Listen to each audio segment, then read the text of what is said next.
يطيب المقام ببدء السلام، فتصفو النوايا ويحلو الكلام، وتلكم سجايا أناس كرام، فردوا التحايا ولو بابتسام. السلام عليكم جميعا مجاهدين الأفاضل ورحمة الله وبركاته. أحييكم وأرحب بكم أجمل وأكمل وأحلى وأبهى وأنقى الترحيب. نحن وإياكم ما نفتتح به هذا المحفل القرآني المبارك آيات من الذكر الحكيم يتلوها على مسامعنا القارئ محمد هاشم حيه الصلاة.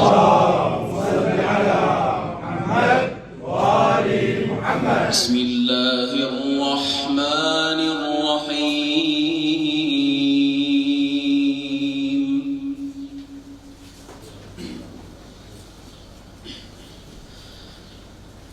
سبح لله ما في السماوات وما في الأرض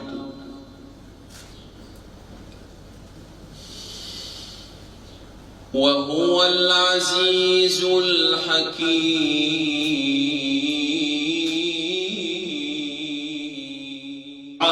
نستمع وإياكم إلى حافظ حل علينا من الجمهورية الإسلامية الإيرانية، جاء محملا بعطر مولانا أنيس النفوس وأخته السيدة فاطمة المعصومة، ونحن وإياكم نعيش ذكرى ميلادها الكريم سلام الله عليها.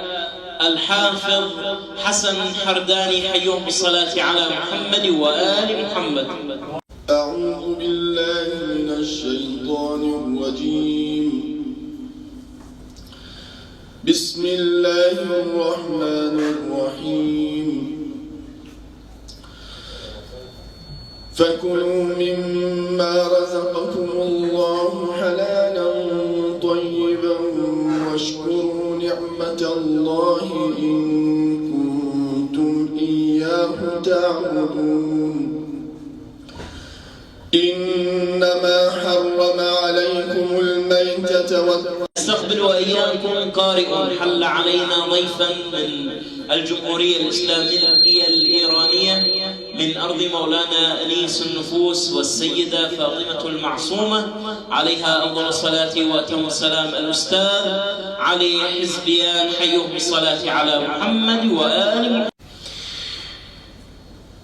وينجي الله الذين اتقوا بمفازتهم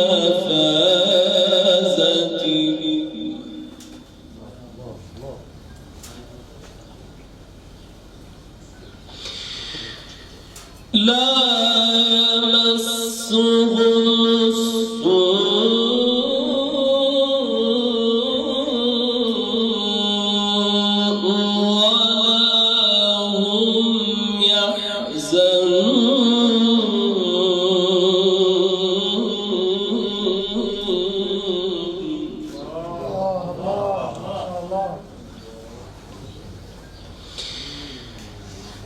الله